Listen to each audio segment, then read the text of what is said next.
Oke teman-teman, di video kali ini saya dan teman-teman saya diberi kesempatan untuk menjelaskan kaitannya dengan sistem informasi. Nah, nanti di video kali ini saya tidak akan sendiri. Nanti saya akan ditemani oleh teman-teman saya, yaitu Alim Ghanil Karim, NIM 35, saya sendiri Rafa Yuda Maulana NIM 37, dan Fadilah Ahmad Sidik NIM 45.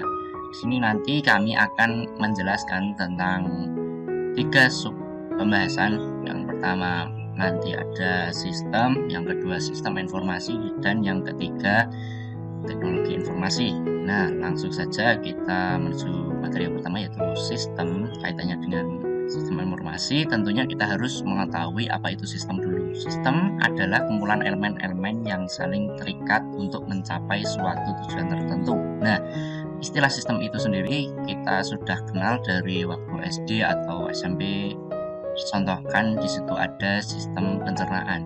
Nah, bisa dibilang elemen-elemen tersebut seperti mulut, lambung, usus itu memiliki tujuan untuk mencerna makanan itu sendiri. Bisa dibilang seperti itu.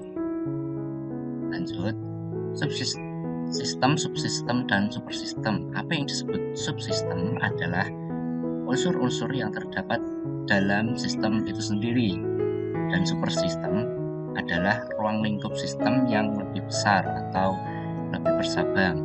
Yang dicontohkan di sini, jika sekolah itu dipandang sebagai suatu sistem, maka pendidikan adalah super sistemnya, dan tenaga pengajar, murid, dan unsur-unsur tersebut adalah subsistemnya. Lanjut, apabila digambarkan, model umum sistem adalah sebagai gambar berikut, yaitu dari umpan balik ke input dan diproses melalui kendala dan solusi, lalu keluarlah output dan tercapailah tujuan. Apa sih komponen input tadi?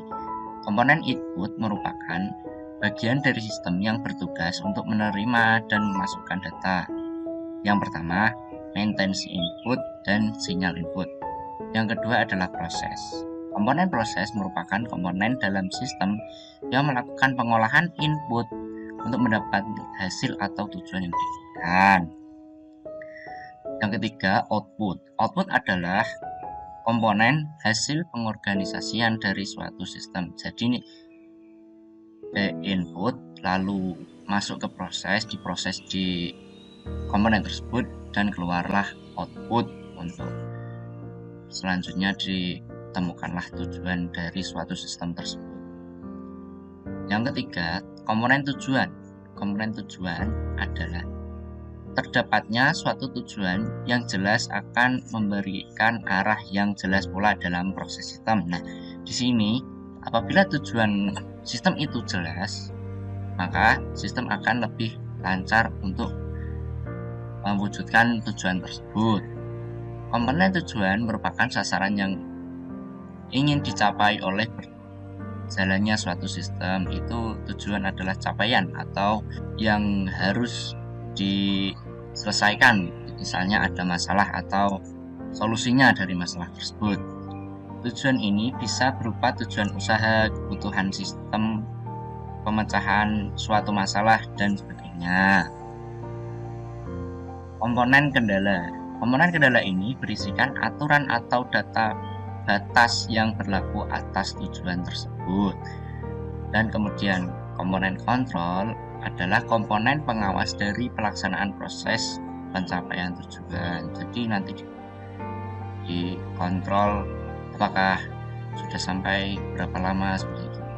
Dan umpan balik, komponen umpan balik merupakan komponen yang memberikan respon atas berjalannya suatu sistem, dapat berupa kegiatan seperti perbaikan atau pemeliharaan sistem. Ini ke pembahasannya itu lebih ke evaluasi seperti itu. Apakah sistem ini baik atau akan dilanjut atau sudah sampai di sini saja. Jadi di umpan balik ini keberlangsungan sistem itu akan dilanjutkan atau tidak, atau diperbaiki, seperti itu. Evaluasi lah intinya. Nah, Selanjutnya adalah klasifikasi sistem. Klasifikasi sistem terbagi atas yang pertama sistem alamiah, natural system, dan sistem buatan manusia. Yang kedua sistem tertutup atau closed system dan sistem terbuka atau open system. Dan materi selanjutnya akan dijelaskan oleh Adil. Sistem informasi. Sistem informasi merupakan kombinasi dari teknologi informasi dan aktivitas orang yang menggunakan teknologi itu untuk mendukung operasi dan manajemen. Menurut Alter tahun 1992, sistem informasi adalah kombinasi antar prosedur kerja, informasi, orang, dan teknologi informasi yang diorganisasikan untuk mencapai tujuan dalam sebuah organisasi. Sedangkan menurut Hall, tahun 2001, sistem informasi adalah sebuah rangkaian prosedur formal di mana data dikelompokkan, diproses menjadi informasi, dan didistribusikan kepada pemakai.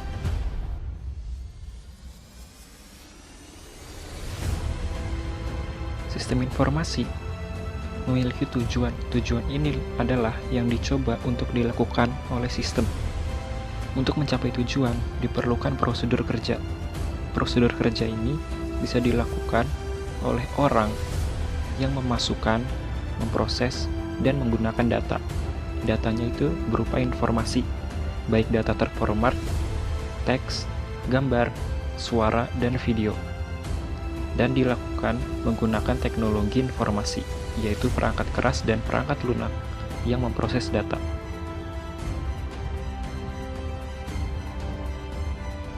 Sifat sistem informasi tidak harus kompleks dan bisa saja menggunakan komputer. Sistem informasi dibedakan menjadi dua, yaitu sistem informasi manual dan sistem informasi berbasis komputer atau CBIS.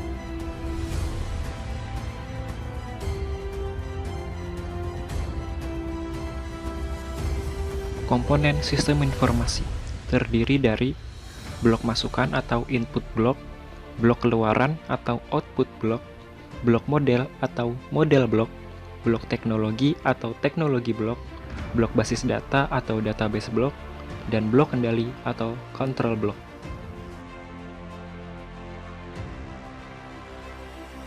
Perangkat sistem informasi seperti yang kita ketahui sebelumnya, yaitu terdapat hardware, software, data, prosedur, dan manusia.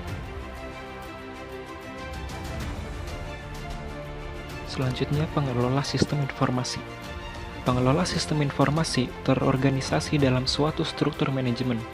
Oleh karena itu, bentuk atau jenis sistem informasi yang diperlukan sesuai dengan level manajemennya. Yang pertama, manajemen level atas, yaitu untuk perencanaan strategis, kebijakan, dan pengambilan keputusan. Manajemen level menengah untuk perencanaan taktis dan pengambilan keputusan. Manajemen level bawah untuk perencanaan dan pengawasan operasi dan pengambilan keputusan. Serta ada operator untuk pemrosesan transaksi dan merespon permintaan. Pemanfaatan sistem informasi.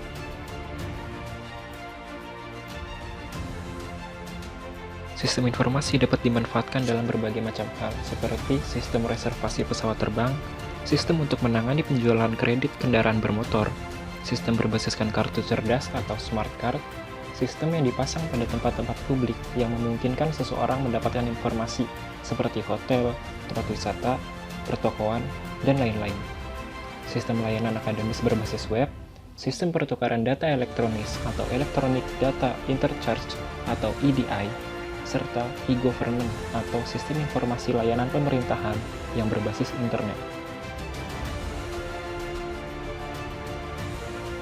Kemampuan sistem informasi.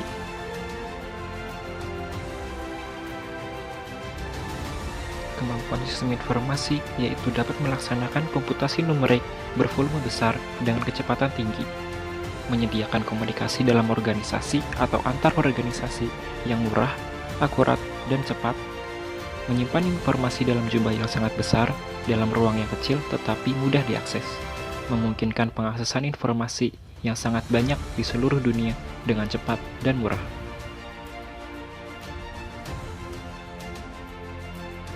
Lalu dapat meningkatkan efektivitas dan efisiensi orang-orang yang bekerja dalam kelompok dalam suatu tempat atau pada beberapa lokasi. Menyajikan informasi dengan jelas yang menggugah pikiran manusia, mengotomasikan proses-proses bisnis yang semi-otomatis dan tugas-tugas yang dikerjakan secara manual, mempercepat pengetikan dan penyuntingan, serta dapat melaksanakan hal-hal di atas jauh lebih murah daripada kalau dikerjakan secara manual.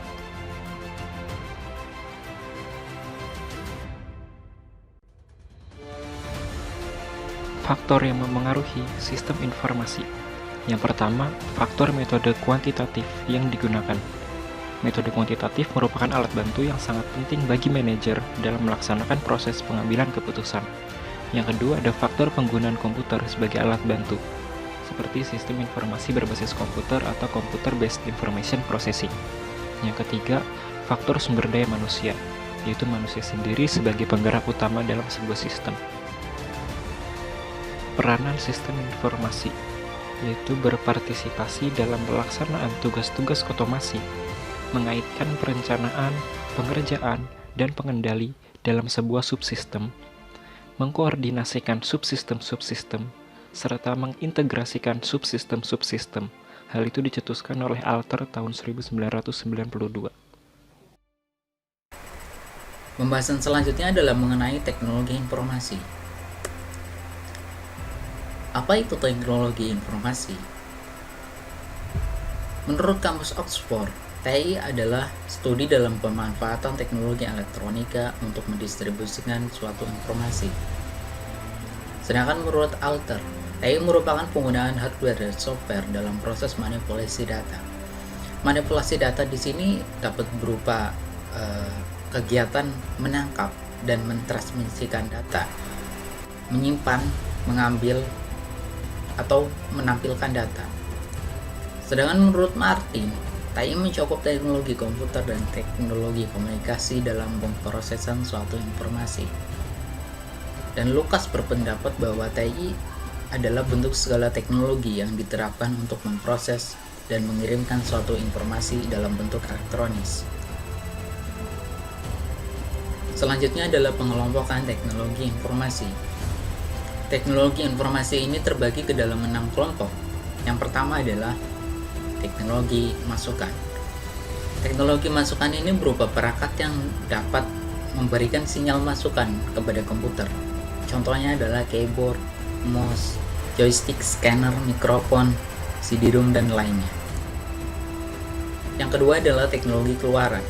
Teknologi ini berupa perangkat yang bisa menampilkan hasil kerja dari komputer. Contohnya adalah layar monitor, printer, speaker, proyektor, headphone, dan lain sebagainya. Ketiga adalah teknologi perangkat lunak. Teknologi ini terdiri dari instruksi-instruksi yang mengatur kerja komputer. Contohnya adalah sistem operasi, sistem aplikasi, maupun utility. Yang keempat adalah teknologi penyimpan. Teknologi ini berupa perangkat yang dapat menyimpan data dari hasil kerja komputer maupun data pengguna itu sendiri. Contohnya adalah memori internal yang terdiri dari RAM dan ROM. Kedua adalah memori eksternal yang terdiri dari hard disk, floppy disk, flash disk, CD-ROM, dan SSD. Selanjutnya adalah teknologi telekomunikasi. Teknologi ini berupa perangkat yang berfungsi sebagai penghubung antara satu device dengan yang lainnya agar bisa terkoneksi satu sama lain. Contohnya adalah Bluetooth, Wi-Fi, dan NFC. Selanjutnya adalah teknologi pemroses. Teknologi ini berupa mesin pemroses atau sering kita sebut sebagai CPU. Berikut adalah contoh teknologi informasi. Ada spreadsheet pada Excel, mikrokomputer, CD-ROM, komputer mainframe, atau sering disebut dengan superkomputer, notebook, dan papan digital. Inilah beberapa alasan adanya investasi pada teknologi informasi. Yang pertama, adanya kebutuhan untuk mempertahankan dan meningkatkan posisi kompetitif. Yang kedua, mengurangi biaya. Dan yang ketiga adalah meningkatkan fleksibilitas dalam menghadapi persaingan bisnis yang sangat ketat. Ketiga alasan ini dapat kita temukan dalam berbagai model bisnis teknologi informasi yang ada. Salah satu contohnya adalah dalam bidang perbankan. Seperti yang kita tahu bahwa bank itu berlomba-lomba dalam memperluas jaringan ATM-nya agar meningkatkan kualitas pelayanan kepada masyarakat, mengingat persaingan bisnis antar bank itu yang sangat ketat. Selanjutnya adalah alasan penerapan TI pada bidang pemasaran. Yang pertama, karena adanya DSS atau Decision Support System yang menjadi salah satu teknologi yang membantu dalam pengambilan keputusan. Yang kedua, dengan teknologi informasi, suatu perusahaan dapat dengan mudah berbagi informasi antar bagian organisasi yang satu dengan yang lainnya. Yang ketiga adalah kemudahan pertukaran data dalam transaksi antar perusahaan menggunakan EDI atau Electronic Data Inter-Exchange. Selanjutnya adalah peranan teknologi informasi. Yang pertama, TI menghadirkan peran manusia dalam otomasi suatu tugas atau proses. TI ini mengambil bagian dalam pengerjaan suatu proses yang berulang agar bisa dikerjakan secara otomatis. Sedangkan manusia berperan sebagai sumber informasi terhadap suatu tugas atau proses. Hal itu menjadikan TI menata kembali peran manusia dalam pekerjaan suatu tugas atau proses. Selanjutnya adalah pengaruh TI dalam proses bisnis. Yang pertama adalah skenario lama bahwa dalam suatu perusahaan, manajerlah sang pembuat keputusan. Namun dengan adanya TI dalam teknologi DSS atau Decision Support System berupa akses database maupun software pemodelan, maka setiap orang dapat melakukan pengambilan keputusan. Hal ini juga serupa dalam contoh selanjutnya, yaitu para pakar yang dapat melaksanakan pekerjaan kompleks, itu skenario lama. Namun dengan adanya teknologi berupa sistem pakar atau expert system, maka setiap orang itu dapat melakukan pekerjaan seorang pakar. Contoh selanjutnya adalah informasi hanya dapat muncul dalam satu tempat dan satu waktu. Itu adalah skenario lama. Namun dengan adanya teknologi berbagi basis data atau database sharing, maka setiap orang dapat mengakses informasi di banyak tempat dan dalam waktu yang serentak. Selanjutnya adalah petugas lapangan memerlukan tempat dalam pengolahan informasi. Itu adalah cara lama. Namun dengan adanya teknologi informasi yang berbasis pada komunikasi data tanpa kabel dan komputer portable, maka setiap petugas lapangan itu dapat mengolah informasi kapan saja diperlukan. Itu adalah segelintir pengaruh TI dalam proses bisnis. Selanjutnya adalah strategi menuju keunggulan kompetitif. Yang pertama adalah strategi biaya, yaitu dengan memaksimalkan segala sumber daya dalam memangkas biaya produksi agar terbentuk harga serendah-rendahnya untuk konsumen. Yang kedua adalah strategi diferensiasi, yaitu dengan memberi keunikan pada produk atau jasa yang dijual. Yang ketiga, strategi inovasi, dengan memperkenalkan hal-hal yang baru berupa produk, jasa, maupun proses berbisnisnya. Selanjutnya adalah strategi pertumbuhan, yaitu dengan melakukan pengembangan usaha, seperti meningkatkan kapasitas produksi, melakukan ekspansi ke pasar global, dan membuat produk atau jasa baru yang beragam. Selanjutnya, strategi aliansi, yaitu melakukan kerjasama dan membentuk hubungan bisnis dengan pelanggan, pemasok, pesaing, konsultan, dan lain sebagainya. Itu adalah hasil presentasi dari kami. Terima kasih atas perhatiannya. Kurang lebih mohon maaf. Wassalamualaikum warahmatullahi wabarakatuh.